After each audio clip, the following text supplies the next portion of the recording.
بالله من الشيطان الرجيم. بسم الله الرحمن الرحيم.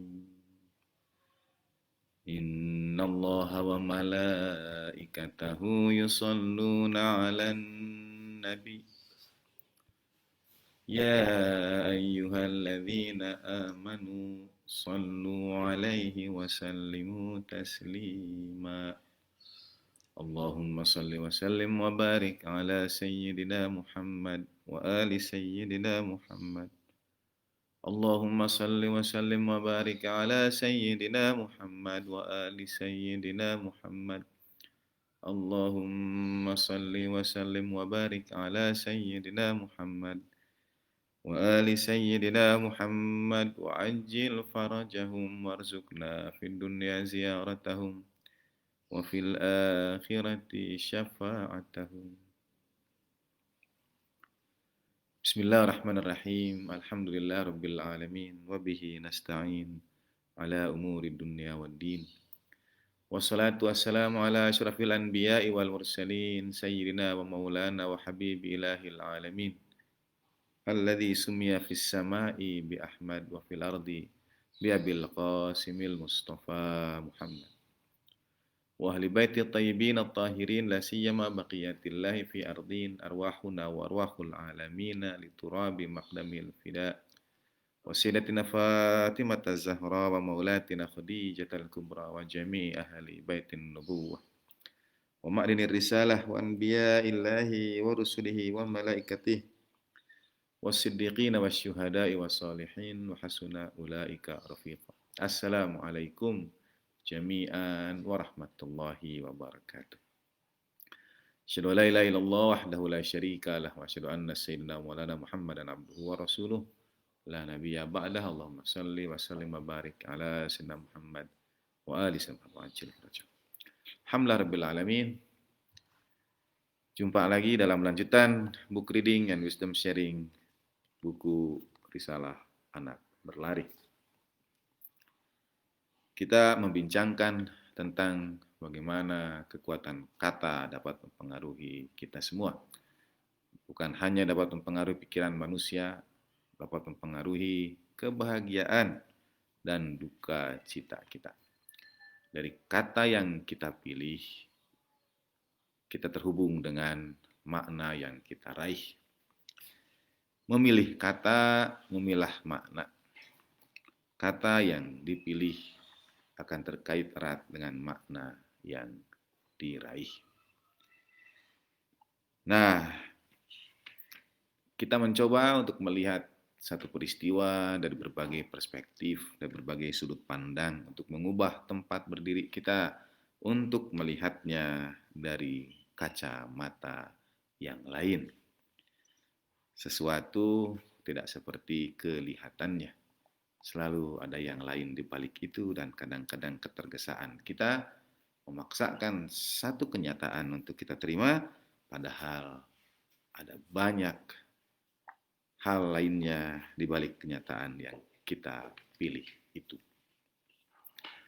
Baik, kita lanjutkan dengan kisah yang kedua. Pada pertemuan pertama kita bincangkan tentang bagaimana kata dan makna dapat mempengaruhi duka dan bahagianya kita. Dan pada kisah yang pertama, kita membincangkan bagaimana justru benturan, perbedaan pendapat, friksi, apapun yang mungkin mendatangkan masalah dalam hidup kita, itu terjadi dari orang-orang yang memang dekat dengan kita. Di SMP Bahtera ada satu pelajaran life skill, coping skill. Mengajarkan anak-anak cara untuk setidaknya membekali mereka dengan cara bagaimana dalam menghadapi masalah itu. Kata Amirul Mukminin Ali bin Abi Thalib karramallahu wajhah wa alaihi salatu wassalam, addibu auladakum li zamanin ghairi zamanikum. Umumnya kata addibu auladakum diterjemahkan menjadi didiklah anak-anak kalian untuk zaman yang bukan zaman kalian. Adibu lebih dekat kepada ta'dib. Biasanya dalam bahasa Arab untuk pendidikan di beberapa negeri Arab, beberapa negeri Timur Tengah, misalnya untuk pendidikan itu ada dua kata yang digunakan. Kementerian Pendidikan biasanya menggunakan dua kata. Misalnya Wizaratut Ta'lim wa Tarbiyah. Dan itu agak dibedakan. Ada ta'lim, ada tarbiyah. Di istilah pendidikan tanah air biasanya ada pengajaran dan ada pendidikan. Ta'lim, pengajaran, tarbiyah, pendidikan.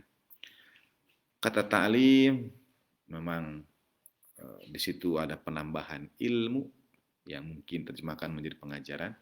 Tapi pada kata tarbiyah di situ sebetulnya ada makna tumbuh. Jadi tarbiyah bukan hanya pendidikan, pendidikan yang menumbuh kembangkan. Nah, ada satu kata berikutnya. Ta'lim, tarbiyah, dan ta'dib. Jadi riwayat terkenal dari Sayyidina Ali bin Abi Thalib karramallahu wajhah yang sering kita temukan dalam brosur-brosur sekolah-sekolah misalnya. Didiklah anak-anakmu untuk zaman yang bukan zamanmu. Sebetulnya redaksi awalnya tidak menggunakan kata alimu, ajari anak-anakmu. Tidak juga menggunakan akar kata tarbiyah itu, tapi menggunakan kata adibu. Apa adibu? Persiapkan adab anak-anakmu. Jadi lebih kepada akhlak, pada adab, sopan santun, yang mungkin kita sebut dengan pengembangan karakter itu. Adibu auladakum di zamanin ghairi zamanikum. Persiapkanlah adab anak-anakmu untuk zaman yang bukan zaman. Masalahnya, kita akan persiapkan satu zaman yang bukan zaman kita. Bagaimana kita mengetahuinya? Apa yang dibutuhkan oleh zaman yang akan datang itu? Bentuk takdib seperti apa yang diperlukan untuk mendidik anak-anak kita itu. Nah, barangkali di antara pemaknaan terhadap zamanin ghairi zamanikum, zaman yang bukan zamanmu itu adalah kita bayangkan ini perkembangan teknologi misalnya, perkembangan masyarakat yang ada di sekitar kita ini, kira-kira apa yang akan terjadi pada masa anak-anak kita nanti. Mungkin 10 tahun ke depan, 20 tahun ke depan, 30 tahun ke depan. Setidaknya kita bisa melihat dari apa yang terjadi sekarang ini, bayangan masa depan itu.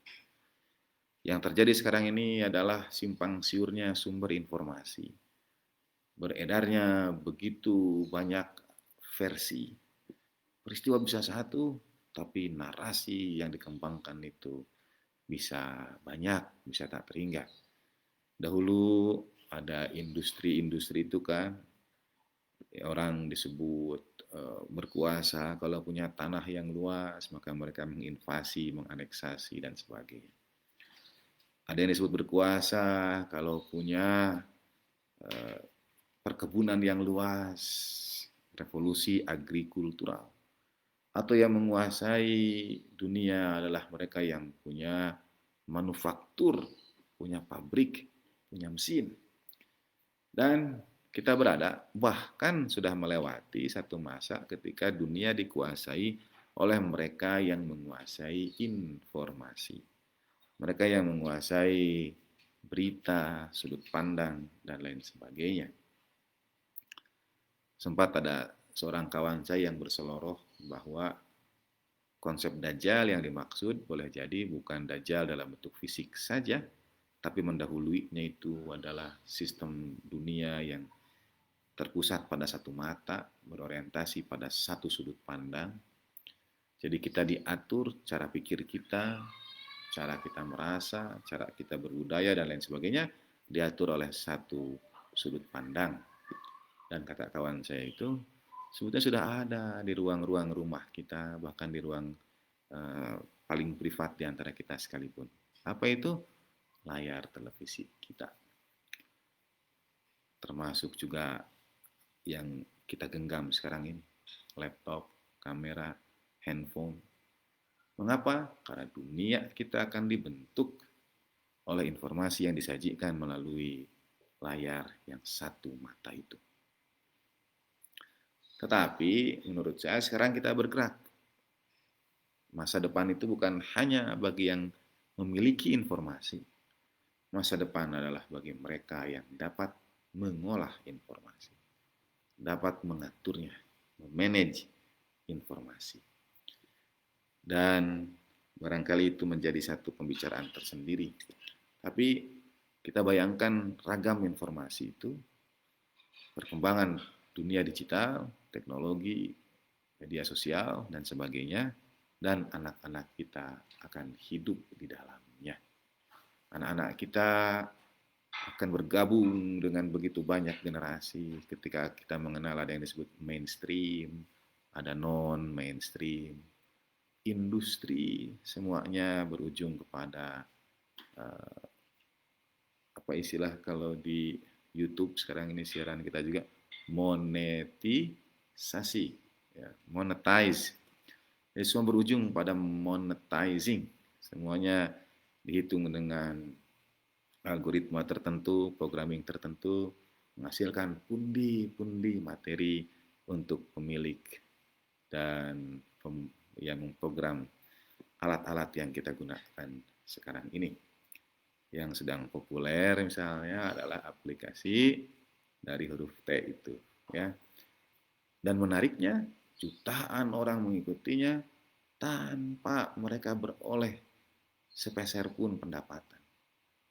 YouTube masih mending, ada iklan dan lain sebagainya, walaupun naik terus ininya, batas minimalnya, tapi masih ada buat pembuat konten itu.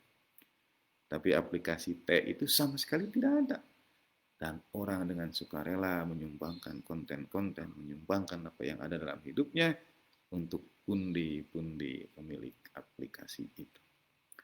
Anak-anak kita akan hidup di zaman ketika ekspresi diri ditampakkan di dunia media sosial dan muncul masalah-masalah terutama terkait dengan mental health, terkait dengan kesehatan jiwa yang akan dihadapi anak-anak kita. Boleh jadi lebih banyak permasalahan anak-anak usia berapapun mereka, anak-anak sampai remaja, yang justru muncul bukan di lingkungan sekolah, tapi muncul dari lingkaran persahabatan di dunia maya itu. Zaman seperti itulah yang akan dihadapi oleh anak-anak kita. Ketika satu komentar bisa mengganggu perasaan. Kalau kita juga terganggu dengan satu komentar, bayangkan anak-anak kita nanti ada satu hujatan, ada yang hate, bahkan kalau mungkin ini kok orang sudah baca status kita, tapi kok tidak meresponnya, dan lain sebagainya. Bisa mempengaruhi dalam jiwa kita, bayangkan itu juga yang akan dialami oleh anak-anak kita nanti.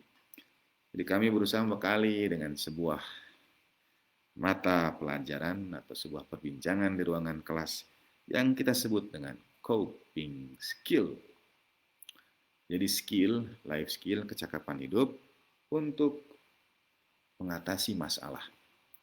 Untuk mencoba memberikan jawaban dari permasalahan yang dihadapi. Karena masalah yang dihadapi anak-anak zaman yang akan datang itu adalah zaman yang ghairi zamanikum, bukan zaman kita semua. Kita mungkin tidak menghadapi dulu masalah status dan lain sebagainya, ada grup-grup media sosial dan seterusnya, grup WA dan sebagainya. Anak-anak kita mengalaminya. Dan di situ ada yang bisa mengungkapkan ekspresi mereka, ada yang tidak, banyak sekali. Kami di sekolah-sekolah itu juga mendampingi anak-anak karena bagaimana supaya kita menyebutnya IT literasi. Jadi kegiatan IT yang sehat, yang aman, yang bermanfaat. Kita doakan anak-anak kita semuanya. Nah, pada coping skill itu umumnya biasanya kita mulai dengan, karena coping skill adalah latihan atau teknik bagaimana mengatasi masalah, umumnya kita mulai dengan mendefinisikan apa yang disebut dengan masalah. Sebetulnya masalah itu apa? Sesuatu yang menyulitkan, sesuatu yang tidak sesuai harapan, sesuatu yang memberatkan kita, sesuatu yang selalu kita pikirkan. Apa sih definisi masalah itu? Sebelum lanjut pada pembahasan tentang coping skill, masalah, mari kita simak kisah kedua dari buku Risalah Anak Berlari. Seorang anak berlari pada ibunya. Bu, aku berkelahi lagi. Kali ini aku tidak menangis. Aku hebat kan, Bu? Kita ingat pada kisah yang pertama, anak ini berkelahi, luka lebam, lalu datang pada ibunya. Kata ibunya, kau boleh berkelahi, tapi jangan kembali ke rumah menangis. Nah, kemudian di kisah yang kedua ini, anak ini lari pada ibunya. Risalah anak berlari. Seorang anak berlari pada ibunya. Dan saya mengambil pengertian berlari karena itu menunjukkan gerak yang tiada henti, menunjukkan gerak yang dinamis, yang cepat. Kita semua anak-anak yang berlari itu. Pasiran masa kita berlari di atasnya dan tanpa sadar hari demi hari, waktu demi waktu, tahun demi tahun telah berlalu dalam kehidupan kita. Seorang anak berlari pada ibunya. Bu, aku berkelahi lagi. Kali ini aku tidak menangis. Aku hebat kan, Bu? Dengan penuh kasih.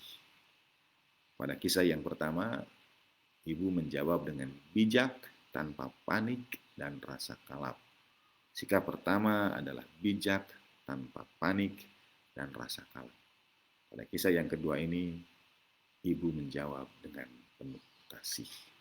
Jadi bijak, tidak panikan, dan rasa kalap itu dibalut oleh rasa kasih. Dengan penuh kasih, sang ibu mengusap luka dan lebam itu. Kemudian ia bertanya, kawanmu yang kau pukul, menangiskah ia?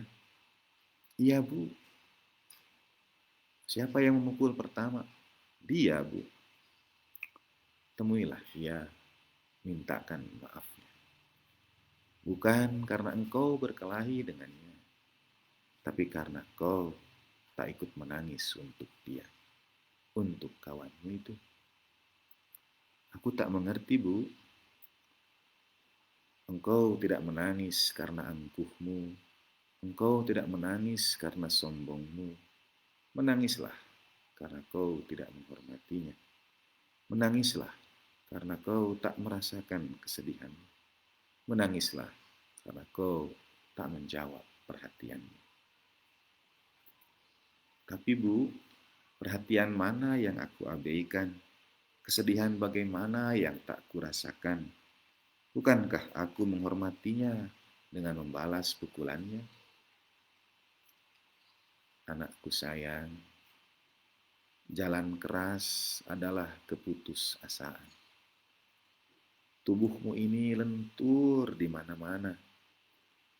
Bahkan tulang terkeras sekalipun melengkung bila tiba waktunya.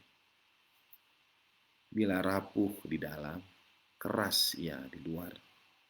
Bila kuat di dalam, lembut ia terlihat. Jadi aku harus bagaimana, Bu? Temui temanmu itu, mintakan maafnya. Bukan karena kau telah memukulnya, tapi karena kau tidak memahaminya.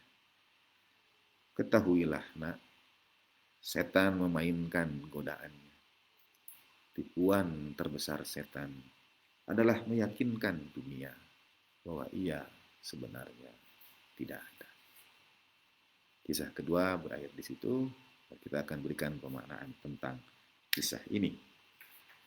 Kalimat terakhir, tipuan setan, tipuan terbesar setan adalah meyakinkan dunia bahwa ia sebenarnya tidak ada. Itu saya ambil dari kutipan sebuah film yang menarik. Tadinya niat apa dibuat jadi kuis, kira-kira film apa.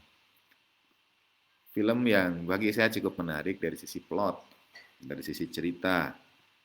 Di antara mata kuliah yang saya ambil adalah script writing, jadi menulis skenario sehingga kemudian menganalisis media sehingga menjadi tontonan wajib kita membaca berita, menganalisisnya, melihatnya dari perspektif yang berbeda, termasuk juga melihat bagaimana cara orang menuliskan cerita, storytelling, termasuk dalam skrip-skrip film misalnya.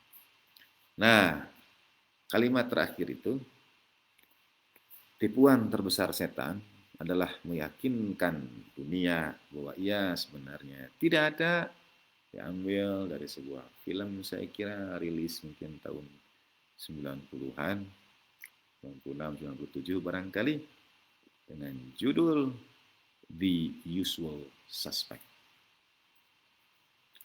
Tersangka biasa saja.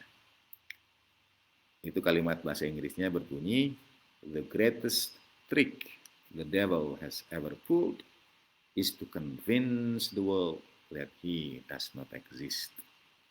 Tipuan terbesar setan adalah meyakinkan dunia bahwa ia sebenarnya tidak ada. Dalam konteks kajian keagamaan, Ibnu Qayyim al-Jauziyah misalnya mengisahkan tentang orang jebakan-jebakan setan.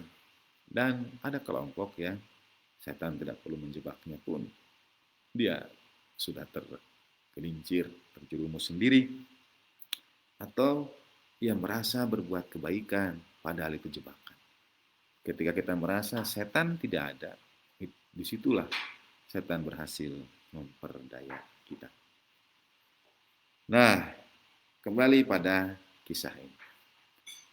Ada anak berlari pada ibunya. Kali ini dia datang dan bercerita, berkelahi lagi dengan anaknya. Lalu kata ibunya, karena ia datang tidak menangis, sesuai pesan ibunya pada kisah yang pertama.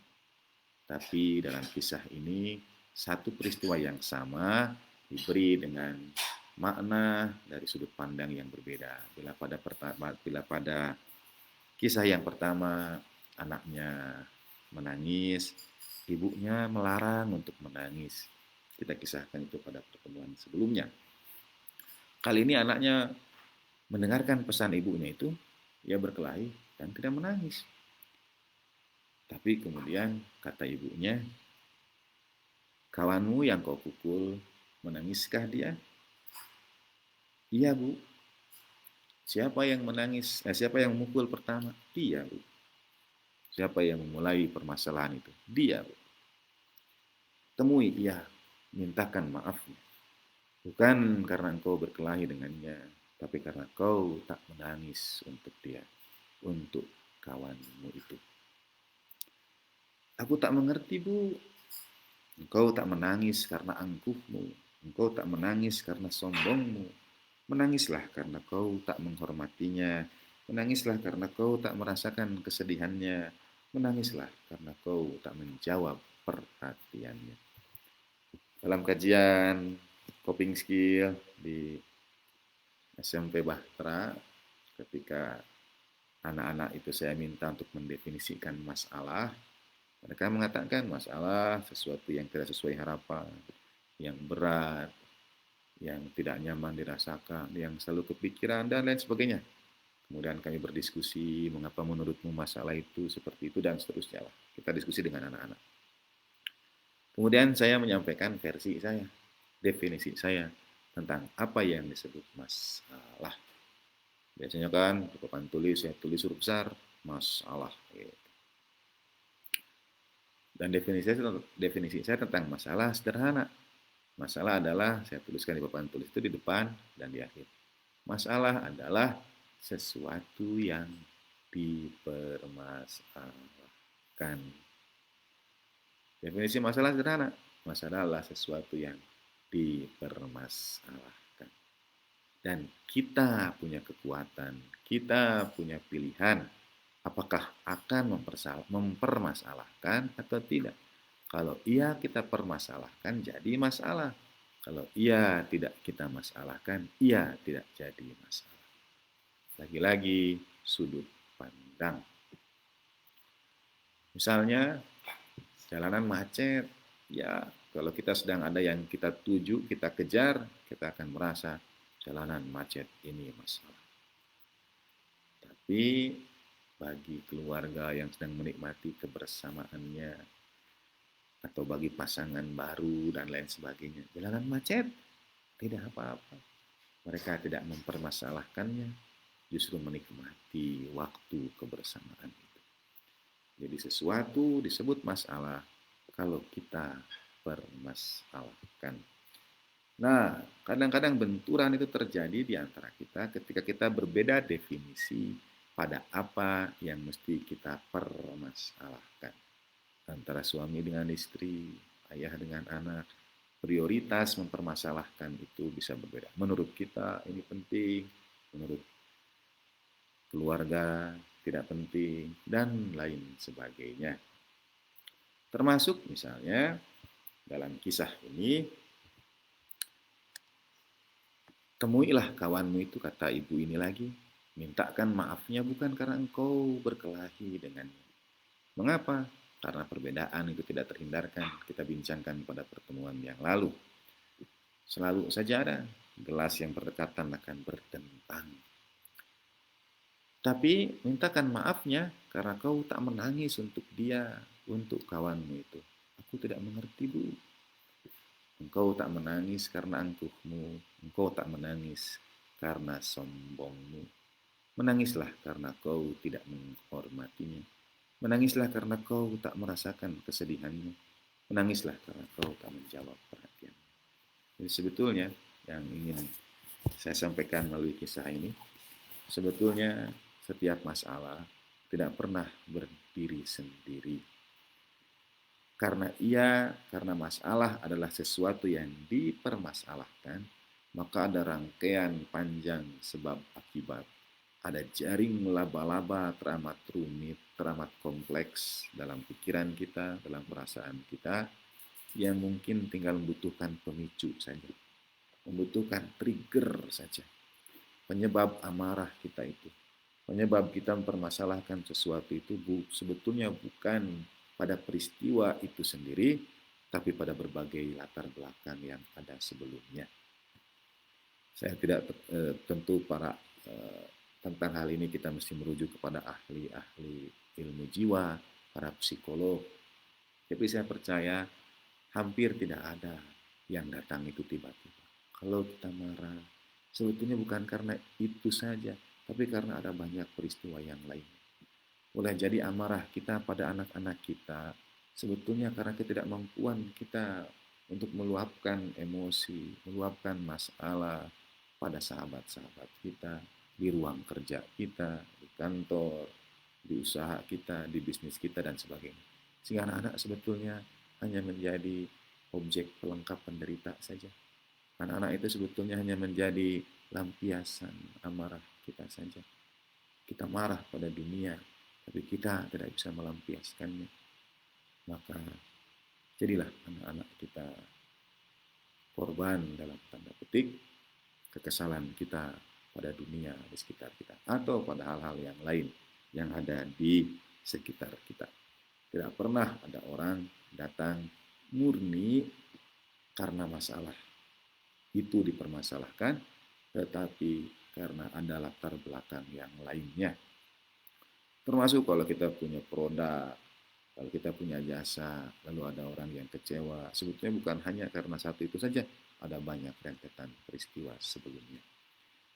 Kalau ada datang orang marah-marah pada kita, misalnya ada orang tua murid datang pada gurunya, atau ada guru datang ke rumah orang tua anak-anaknya, lalu marah-marah, hening sejenak. Yang kita lakukan bukan hanya mencermati konten yang disampaikan, tetapi kita menghormati dia, menangislah karena kau tak menghormatinya, menangislah karena kau tak merasakan kesedihannya. Ia pasti punya permasalahannya sendiri. Ia pasti punya beban yang sedang dia alami. Ia mungkin punya penderitaan yang tidak mampu ia bagi, dan ketika datang peluang untuk menumpahkannya di hadapan wajah kita, sebetulnya yang kita dengar adalah luapan, bukan amarah, tetapi apa yang selama ini dipendam menemukan peluang untuk mengungkapkannya. Di situ sebetulnya kita membantu mereka dengan tidak membalas balik, dengan tidak membuat kita bereaksi, marah balik, dan lain sebagainya. Setiap orang yang marah pada kita justru lebih wajib kita sayangi, dalam artian lebih wajib kita kasihani.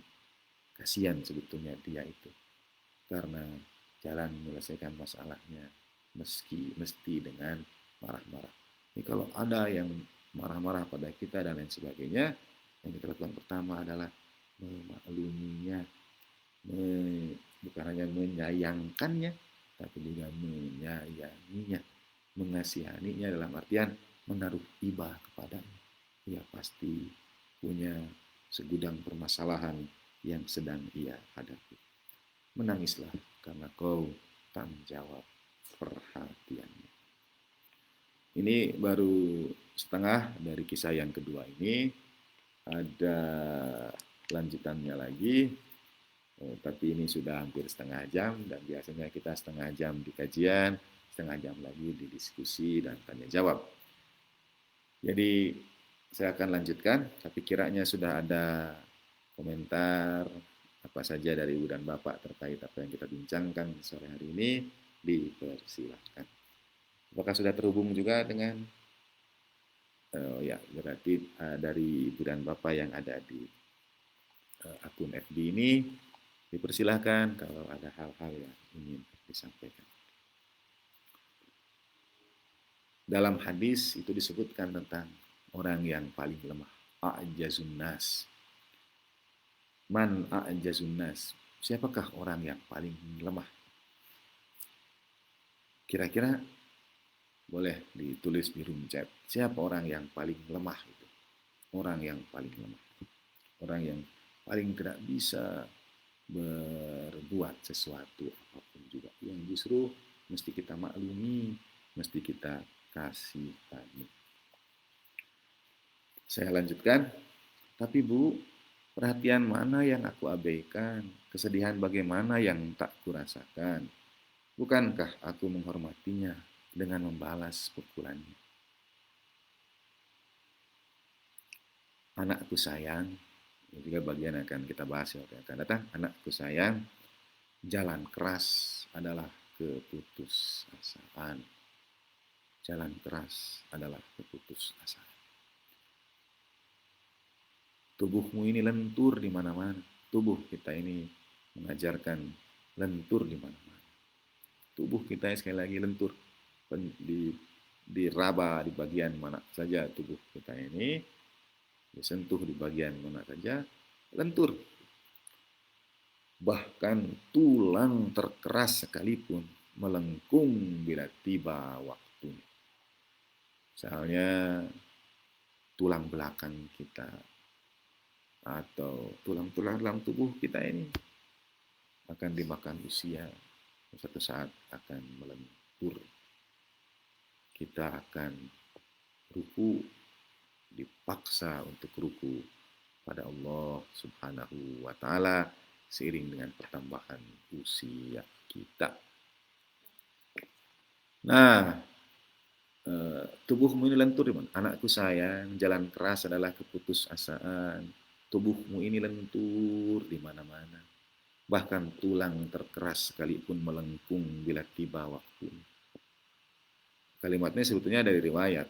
Bila rapuh di dalam, keras ya di luar. Jadi kekerasan yang kita tampakkan sebetulnya karena kerapuhan yang ada dalam diri kita. Dan bila kuat ia di dalam, lembut ia terlihat di luar. Sekali lagi, sebetulnya dari riwayat. Jadi aku harus bagaimana, Bu?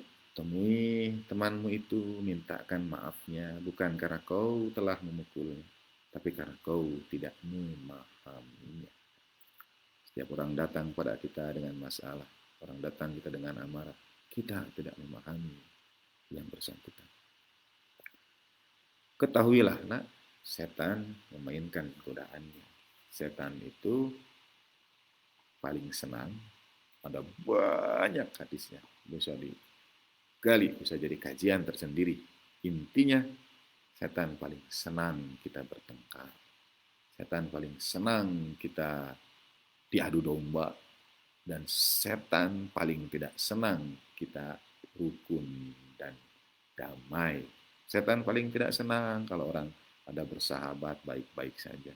Setan paling tidak senang kalau keluarga rukun-rukun saja. Setan itu akan selalu berusaha untuk menghembuskan, meniupkan kebencian, amarah, dendam, kedengkian, supaya terjadi pertengkaran. Rumusnya sederhana sebetulnya. Setan tidak suka kita rukun. Itu aja. Nah, apa yang dimaksud dengan tipuan terbesar setan adalah meyakinkan dunia bahwa ya sebenarnya tidak ada. Meskipun ini saya ambil dari film, tapi maksudnya kadang-kadang tanpa bantuan setan, kita bertengkar. Jadi kita punya peluang untuk mengalahkan setan dengan tidak menuruti, membalas balik amarah. Dengan tidak mengikuti bertengkar, kita keras lagi. Kita punya opsi itu. Tapi kita balas menyerang, kita balik mengerang, dan kita bertengkar, setan lepas tangan. Setan tidak ada, tapi kita sudah terjerumus dalam permainannya. The greatest trick that the devil ever pulled is to convince the world that he does not exist. Baik, ini ada komentar dari Ibu Guru, ya. Ya. Oh, catatan kepencet. Mohon maaf, jadi bukan pertanyaan sebetulnya ya, tetapi resume. Terima kasih, Bu. Boleh di-share ya, resumenya di-share.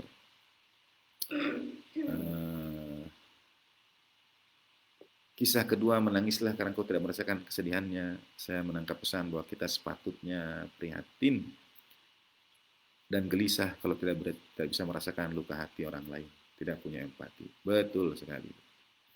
Di balik sebuah luapan kesedihan atau kemarahan, mungkin ada banyak cerita pilu lain yang menyertainya. Persis. Ya.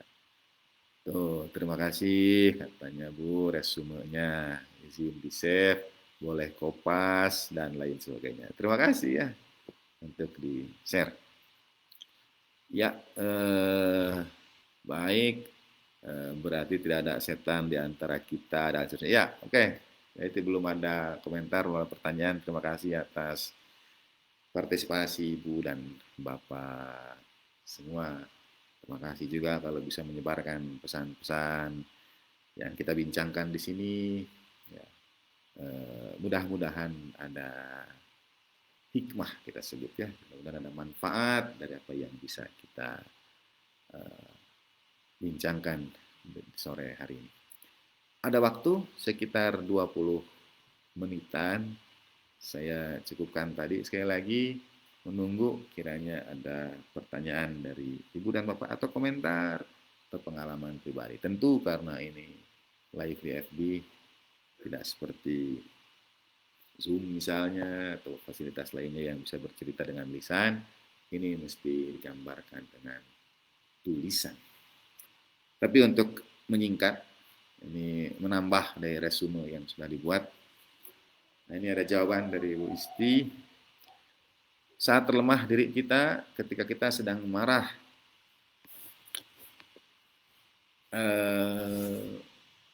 mungkin ada redaksi dekat dengan itu, tetapi umumnya marah itu terkait dengan kita membuka pintu-pintu keburukan. Nama saya Miftah. Misalnya ada hadis, Miftahul jannah la ilaha illallah. Kunci surga itu la ilaha illallah. Nama saya Miftah. Miftah itu artinya kunci, yang alat pembuka. Waktu saya belajar di Suriah waktu itu, kami tinggal di rumah susun. Jadi kami tinggal di lantai 1, di lantai 2 ada tetangga kami. Dan satu saat mereka lupa kunci di mana. Dan mereka mencari-cari, Ainal miftah, Ainal miftah. Mana itu miftah? Mana itu miftah? Panggillah saya. Bercanda maksud mereka. Namamu kan miftah, kunci. Karena bagi kita di Indonesia mungkin oke-oke saja nama miftah dari bahasa Arab. Tapi begitu ke negeri Arab, namamu apa? Kunci. Gitu. Orang tentu akan tertawa duluan. Namamu siapa? Kunci. Itu akan tertawa duluan. Terjemahan kunci tidak sepenuhnya tepat. Karena kunci itu bisa membuka dan bisa menutup. Bisa membuka dan bisa mengunci. Sedangkan miftah itu artinya yang membuka. Alat pembuka. Jadi saya bilang, karena dia mengartikan miftah itu kunci. Saya bilang, miftah itu membuka. Melihat dari sisi yang lain. Ente miftah, kata mereka. Kamu kan miftah. Iya, saya bilang. Saya bisa buka. Tapi caranya gimana? Terserah saya. Yang penting saya bisa buka. Jadi kalau kamu mau saya buka pintunya. Tapi jangan harap pintunya utuh seperti sebelumnya. Ya dobrak saja. Kan mau dibuka. Nah, miftah itu membuka. Miftahul jannah la ilaha illallah. Kunci surga itu la ilaha illallah. Mengesahkan Allah Subhanahu wa taala. Tidak ada lagi keakuan dalam diri kita. La ilaha illallah. Tapi ada juga miftah yang riwayatnya itu sebetulnya pada sisi yang berseberangan, yaitu miftah kulli syarrin al-ghadab. Dalam versi yang lain ada juga khamar, minuman keras. Miftah kulli syarrin, pembuka segala keburukan adalah al-ghadab, amarah. Jadi amarah itu akan unleash, akan membuka, akan melepaskan seluruh potensi keburukan yang ada dalam diri kita. Miftahu kulli syarrin al-ghadab. Walaupun itu bahasa Arab dan itu hadis baginda Nabi Shallallahu Alaihi Wasallam, kiranya dipikirkan, ditimbang lama-lama kalau mau dijadikan nama. Miftah, namamu siapa? Miftahu kulli syarrin al-ghadab. Artinya marah akan membuka pintu-pintu keburukan. Will unleash, akan melepaskan. Unleash itu ya ibarat binatang buas, dia dikerangkeng, dikurung. Nah, binatang buas itu amarah kita. Banyak lah. Nah, atau dalam kerangkeng itu ada banyak binatang buas. Berbagai keburukan itu. Amarah adalah pintunya. Begitu ia marah, dibuka, lepaslah seluruh binatang-binatang buas itu. Marah adalah pintu segala keburukan. Karena ini tontonan, buru-buru di bawah itu ada tulisan, don't try this at home. Jangan coba di rumah. Nah, sebetulnya riwayat yang terkait dengan ajazun nas, manusia yang paling lemah, itu ada beberapa. Marah juga bisa terkait dalam satu versi. Yang umumnya itu adalah man ajazun nas, man ajiza anid du'a. Dalam riwayat dari Imam Husain alaihissalam, man ajizaan, doanya ini, manusia yang paling lemah adalah manusia yang tidak mampu untuk berdoa. Manusia dalam riwayat dari Imam Husain alaihissalam, manusia yang tidak mampu mengangkat kedua tangannya dalam doa. Itu ada pembahasan terkait dengan itu insya Allah pada lanjutan kajian kita ini.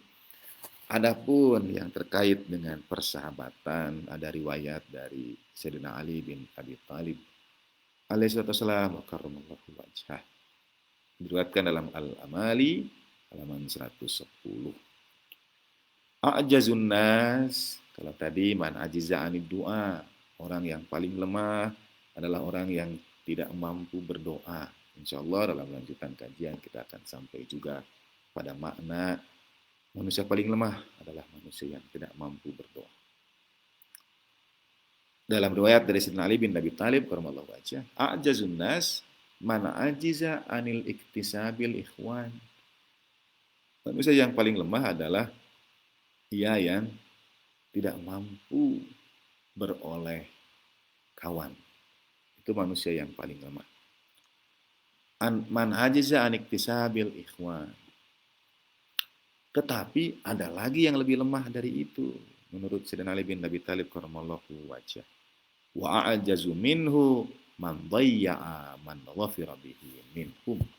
Yang lebih lemah lagi adalah yang sudah punya kawan dan melepaskan. Saya jadi teringat Allah yarham Kiai Haji Samahah Al-Alamah Abdurrahman Wahid. Kita akrab menyebut beliau dengan Gus Dur. Gus Dur sering menyampaikan seperti ini. Tapi kalau kutipannya tidak terlalu persis, mohon dimaafkan. Kurang lebih ada yang menyebutkan orang yang maaf, mungkin karena ini pilihan kata yang tidak enak dan bisa berpengaruh pada makna, pada perasaan dan pikiran kita. Orang yang paling bodoh, nah itu kata bodoh itu tidak enak. Orang atau dalam versi ini orang yang tolol atau apapun lah. Kita ambil satu misalnya orang yang ya bodoh misalnya adalah orang yang kata ini anekdot di antara joke atau kalimat-kalimat yang disampaikan oleh Allah yarham Gus Dur adalah orang yang meminjamkan buku. Itu kata Gus Dur, orang yang meminjamkan buku ke orang lain itu orang yang ya maaf bodoh begitu. Buku dipinjamkan. Tapi kata Gus Dur lagi, lebih bodoh lagi adalah orang yang mengembalikannya. Jadi dia sudah pinjam buku, dibalikin. Gitu. Ini anekdot sekali lagi untuk menghargai treasure nilai dari buku dan ilmu yang di dalamnya. Nah, riwayat dari Sayyidina Ali tadi begitu. Orang yang paling lemah adalah orang yang tidak dapat beroleh kawan-kawan, tidak dapat berinteraksi dengan orang-orang di sekitarnya. Tapi lebih lemah lagi adalah orang yang melepaskan orang-orang yang sudah dekat. Dengan cara apa kita melepaskan orang-orang yang sudah dekat dengan kita itu? Dengan cara tidak memahaminya. Dengan cara melepaskan amarah kita itu. Jadi kita kehilangan orang-orang dekat kita. Kita kehilangan orang-orang yang kita cintai. Karena kita memilih untuk memaksakan jalan kita. Memilih untuk tidak lentur dengan keadaan. Memilih untuk tidak berusaha memahami mereka yang ada di hadapan kita itu. Anakku sayang, jalan keras adalah keputusasaan. Tubuhmu ini lentur di mana-mana. Bahkan tulang terkeras sekalipun melengkung bila tiba waktunya. Bila rapuh di dalam, keras ia di luar. Bila kuat di dalam, lembut ia terlihat. Demikian, alhamdulillahirabbil alamin. Silakan, masih ada 10 menit lagi. Sekali lagi, kalau memang tidak ada, saya mengambil pemaknaannya. Pilihlah pemaknaan yang membahagiakan kita. Pilihlah pemaknaan yang menenangkan kita.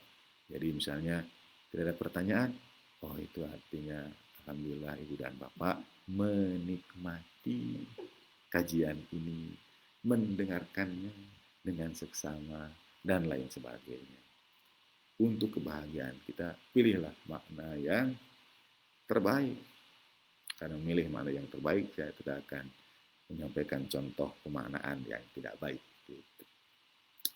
Baik, kita tunggu selama beberapa saat ke depan kalau ada respon, komentar dari pemirsa, Ibu dan Bapak semuanya. Terima kasih dari Pak Guru. Ini alhamdulillah kajian kita sore hari ini, Bu dan Bapak, banyak dikunjungi atau disaksikan juga oleh guru-guru di sekolah-sekolah Mutohari. Kalau ada di antara Ibu dan Bapak ya juga yang kemudian ingin mengetahui lebih jauh tentang sekolah-sekolah kami, Ibu Bapak gurunya juga hadir bersama kita di room chat ini. Dari Pak Guru, Pak Ustadz Ade, orang yang mengalami kondisi ini tidak dapat melupakan insiden traumatis di masa lalu yang dialaminya hingga menyebabkan perasaan segala macam emosi termasuk kemarahan. Bahkan setiap kali mereka berpikir tentang kejadian tersebut, bagaimana yang seperti itu, ya di sinilah kita diupayakan untuk berusaha melihat dari perspektif yang lain. Tidak mudah memang, tetapi pada orang-orang di sekitar kita yang mengalami kejadian-kejadian, hal-hal yang bersifat traumatis, lalu menimbulkan emosi dan sebagainya, itu yang dimaksudkan oleh kisah yang pertama, yang bisa kita ubah adalah masa lalu. Masa depan itu rahasia, besok tidak pernah datang. Masa depan itu tidak bisa kita ubah karena belum terjadi. Yang bisa kita ubah justru adalah masa lalu. Peristiwa terjadi, tetapi kita ubah sudut pandang kita. Kita ubah perspektif kita. Kita beri pemaknaan yang lain. Ada orang datang, saya berpisah dengan kawan saya sampaikan kepadanya, bersyukurlah karena punya waktu selama ini dengan kawanmu itu, dengan sahabatmu itu. Alih-alih melihat ke depan bagaimana nanti saya tanpa dia, kita melihat ke belakang, kita syukuri kebersamaan selama ini. Jadi mungkin di antara cara untuk mengobati trauma masa lalu itu adalah dengan mendampingi, berusaha memberikan pemaknaan dari sudut pandang yang berbeda. Dan untuk memberikan berbagai sudut pandang yang banyak, yang kaya, kita juga sama-sama memperluas wawasan dengan mendengarkan, membaca, bahkan termasuk melihat film misalnya, itu kita bisa diantarkan pada sudut pandang yang berbeda, pada perspektif lain dari satu cerita. Seperti ini sudah yang kedua kali walaupun saya tidak dibayar. Seperti film The Usual Suspect. Itu bisa memberikan perspektif yang lain. Baik, dari Bu Guru kembali, kalau jadi korban diputuskan pertemanan bagaimana? Tuh sudah dijawab oleh Bu Admin. Bersyukurlah karena pernah punya waktu kebersamaan selama ini. Itu sudut pandang yang berbeda.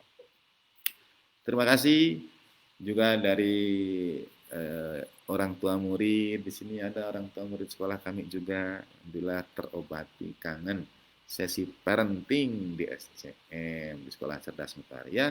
Boleh disebarkan kepada orang tua murid yang lain sama kawan-kawan kita. Mudah-mudahan manfaatnya diluaskan. Terima kasih sekali lagi Ibu dan Bapak. Kalau cukup tidak ada komentar dan pertanyaan lagi, kebetulan hari ini ada sedikit ini juga pemilihan kata. Misalnya ya, sejak tayang acara kita ini ditayangkan di live di akun FB dan streaming di YouTube. Hari ini belum bisa yang di YouTube. Jadi belum ada respon dari para penonton di YouTube. Nah, kita bisa menyebutnya, mohon maaf, ada kendala teknis. Kata kendala itu juga bisa mendatangkan sejenis perasaan kimiawi tertentu. Jadi apa kalimatnya? Mohon maaf, ada masalah, apalagi. Mohon maaf, ada tantangan, apalagi. Lalu bagaimana mengatakannya? Mohon maaf, yang punya password laptopnya belum datang. Gitu, itu faktanya, itu kenyataannya. Jadi tidak menyebutkannya sebagai kendala, Kita sebutkan sebagai tantangan, kita sebutkan sebagai masalah, karena semua itu bisa punya pemaknaan yang lebih luas. Tapi kita pada mana? Maaf, belum datang, ya sudah, selesai. Tidak perlu dipermasalahkan. Tapi tetap insya Allah akan tayang dengan rekaman yang ada, diupload pada waktu yang berbeda, tidak bersamaan. Jadi mohon maaf pada yang menonton di YouTube nanti, mungkin untuk tanya jawab bisa pada kesempatan yang akan datang atau di kolom komentar yang tersedia. Ya, demikian Bu Guru, ya kenangan disimpan dalam hati, setiap memori tetap membuat tersenyum. Alhamdulillah, itu kekuatan luar biasa. Mohon tips, ini dari Ibu Mila barangkali ya. Mohon tips untuk dapat menyamakan persepsi suami istri dalam membesarkan anak-anak. Ya, satu di antara tipsnya adalah dengan mengikuti seri kajian ini. Mudah-mudahan sama-sama bisa menyamakan persepsi. Karena sebetulnya tidak perlu sama, tetapi dinikmati perbedaan itu. Taman itu indah karena beragam bunga yang berbeda. Gitu. Ya, selera bisa berbeda tentu. Lebih senang mana lihat ikan satu jenis atau beragam, lihat bunga satu warna atau beraneka. Lebih senang mana lihat anak-anak itu berlarian satu arah saja atau ke sana kemari. Jadi sebetulnya tips untuk dapat menyamakan persepsi suami istri dimulai dari pertama tadi biasanya kalau dalam hal ada kendala, ada tantangan dan sebagainya, dalam hal mendefinisikan mana yang dipermasalahkan dan mana yang tidak. Tapi ini ada kaitannya juga dengan hubungan di antara keduanya. Mungkin tips yang pertama saya mengikuti kajian ini secara jawaban singkat. Tips yang kedua adalah membaca buku Bidadari Surgawi. Itu juga barangkali. Jadi dimulai dari persepsi saling khidmat pada satu dengan yang lainnya. Suami istri berlomba siapa yang lebih baik pada yang lainnya. Begitu. Khairukum li ahli wa ana khairukum fi ahli. Yang paling baik di antara kalian adalah yang paling baik terhadap keluarga. Jadi berlomba untuk saling berbuat baik di antara keluarga. Dan aku, kata Rasulullah SAW, sabda baginda Nabi, yang paling baik di antara keluarga. Dalam riwayat yang lain di buku Bidadari Surgawi disebutkan kalau ada hubungan antara dua orang, suami istri dan lain sebagainya, maka yang paling baik adalah yang paling lembut, yang paling lemah lembut kepada yang lainnya. Yang paling latif, yang paling menampakkan kelembutan kasih sayangnya kepada yang lainnya. Demikian, kalau belum ada bukunya bisa kontak Japri Ibu Admin. Dari bagaimana menghadapi anak-anak yang berseberangan dengan saya dalam hal agama, akidah, mohon petunjuk. Terima kasih, ini juga pertanyaan berat, tapi tentu saja dari mungkin memerlukan sesi khusus untuk membincangkannya. Yang pertama yang kaitannya dengan bahasan kita, ya melihat dari sisi yang berbeda, lalu apa yang dimaksudkan dengan berseberangan dalam hal agama ini, apakah beda agama, beda akidah itu bagaimana ia terjadi, karena umumnya bukan karena ini pendapat saya tentu sangat mungkin saya keliru, umumnya tidak terjadi karena satu sebab, tapi bisa jadi akumulasi banyak sebab atau satu sebab kuat, misalnya perasaan cinta, kasih, perhatian dan lain sebagainya. Tapi ia tidak dapat berdiri sendiri karena perasaan perhatian dari misalnya saudara-saudara agama yang berbeda itu tumbuh karena kita kurang memperhatikan mereka dan lain sebagainya. Jadi dia tidak pernah berdiri sendiri. Tapi setidaknya yang pertama kita tetap berkhidmat, berakhlak baik. Jadi untuk sekiranya bahkan di antara asbabun nuzul ayat la ikraha fiddin itu adalah tidak ada paksaan dalam agama. Yang itu ada banyak versi, tapi di antara versinya itu adalah ada putra seorang sahabat, 2 orang kalau tidak salah, yang bersahabat dekat dengan pedagang-pedagang dari Romawi. yang beragama Nasrani. Karena bersahabat dekat dengan kedua orang itu, ia pindah agama Nasrani. Lalu sahabatnya ini datang pada baginda Nabi Shallallahu Alaihi Wasallam, dan bolehkah aku paksa dia kembali untuk memeluk agama Islam begitu. Lalu turunlah ayat la ikraha fiddin, tidak ada paksaan dalam beragama itu. Jadi kita hindari pemaksaan, hindari jalan keras tadi itu. Jalan keras adalah keputusasaan. Tapi mulailah dengan kelembutan kita mencoba mendengarkan, memperhatikan, memberikan sesuatu yang mungkin dia temukan pada keyakinan yang menurut dia, keyakinan yang baru, dan lain sebagainya. Terus sekali lagi ini jawaban singkat, ada banyak hal terkait dengan ini, dan tentu pasti tidak mudah. Kita berserah diri, tetap bermohon kepada Allah Subhanahu wa Ta'ala agar dikaruniakan sebaik jalan dalam menghadapi setiap hal yang kita permasalahkan. Mudah-mudahan di waktu-waktu yang akan datang juga dalam kajian-kajian ini kita akan singgung beberapa di antaranya. Artinya kalau tidak tuntas pada sore hari ini, kiranya Ibu dan Bapak berkenan untuk insya Allah bertemu lagi pada hari Jumat, Sabtu, Ahad yang akan datang. Terima kasih. Kalau melepaskan kawan yang membawa kita pada keburukan, boleh tidak. Melepaskan dalam artian kita menjaga persahabatan kita, iya. Menjaga persahabatan itu menjaga jarak, iya. Tapi kita tetap mesti berbuat baik pada dia, tetap menjaga silaturahmi, dan berusaha untuk mengantarkan ia keluar dari keburukan itu dengan sebaik-baik cara.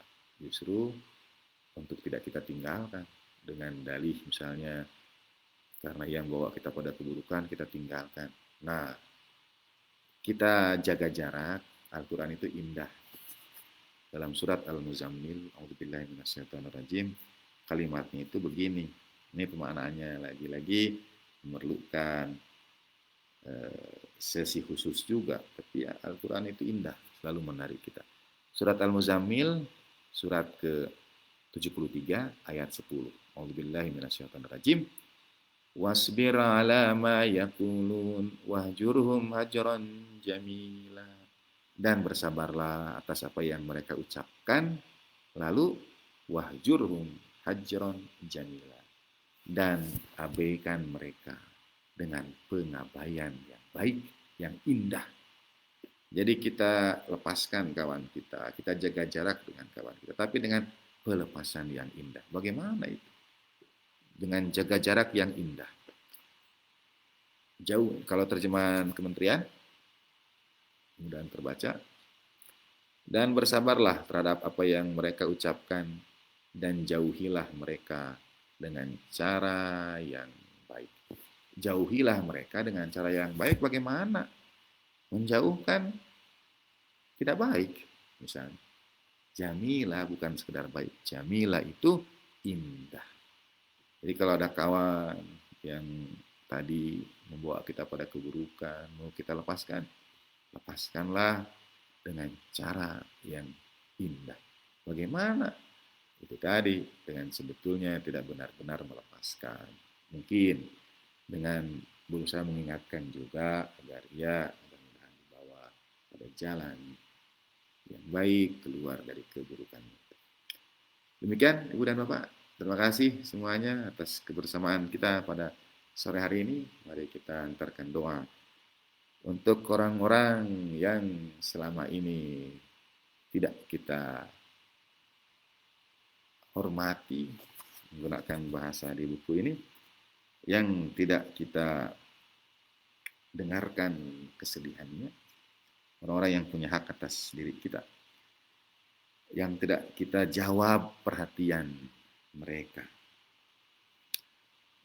Semoga Allah Subhanahu wa Ta'ala anugerahkan kepada kita kemampuan untuk memohonkan maaf mereka, berharap keikhlasan dan perkenan mereka. Kita doakan juga semoga orang-orang yang kita cintai, kedua orang tua, keluarga, karib kerabat, rekan-rekan kita semua, sahabat, kawan-kawan kerja, dalam sebaik rahmat Allah Subhanahu wa Ta'ala. Kita doakan juga para pejuang keselamatan. Kita doakan agar kita diantarkan melalui wabah ini dalam sebaik keadaan. Kita doakan para pejuang keselamatan. Semoga Allah Ta'ala lindungi dan mudahkan setiap urusan. Yang sakit juga, semoga Allah Ta'ala karuniakan kesabaran dan kebaikan, kesembuhan. Terima kasih atas perhatian Ibu dan Bapak semua, Ibu dan Bapak guru, sekolah-sekolah kami, Ibu dan Bapak orang tua murid, semuanya. Insya Allah jumpa lagi pada hari Jumat, Sabtu Minggu yang akan datang. Al-hadhi niyyah wa kulli niyyatin salihah ziyadatan fi syarafin Nabi Mustafa Rasulullah sallallahu alaihi wa alihi wa ahli baiti at-tayyibin at-tahirin la siyama baqiyatillahi fi ardina arwahuna wa ruhul alamin li turbi maqdami li fida wa sayyidina Fatimah az-Zahra wa maulatina Khadijah wa jami' ahli baitin nubuwah wa ma'dinir risalah wa anbiya'illahi wa rusuli wa malaikati was siddiqin wa syuhada'i wa sholihin wa husna ulaika rafiqa wa akhsisilahum minhum jami'al wajibatil huquqi alaina. Ya Allah, istimewakanlah di antaranya kedua orang tua kami, keluarga kami, setiap orang yang punya hak atas diri kami, guru-guru kami. Bibarakati ummil kitab al-Fatihah. A'udzu billahi minasyaitonir rajim. Bismillahirrahmanirrahim. Alhamdulillahirabbil alamin arrahmanir rahim maliki yaumiddin. Iyyaka na'budu wa iyyaka nasta'in ihdinas siratal mustaqim. Siratal ladzina an'amta 'alaihim ghairil maghdubi 'alaihim waladdallin. Wa sallallahu ala sayyidina Muhammadin wa alihi tahirin walhamdulillahirabbil alamin. Wa ma taufiqi illa billah alaihi tawakkaltu wa ilaihi unib. Mohon maaf ya dan batin. Semoga Ibu dan Bapak sehat senantiasa dalam sebaik penjagaan dan keberkahan dari Allah Subhanahu wa taala bersama orang-orang yang tercinta. Wassalamualaikum warahmatullahi wabarakatuh.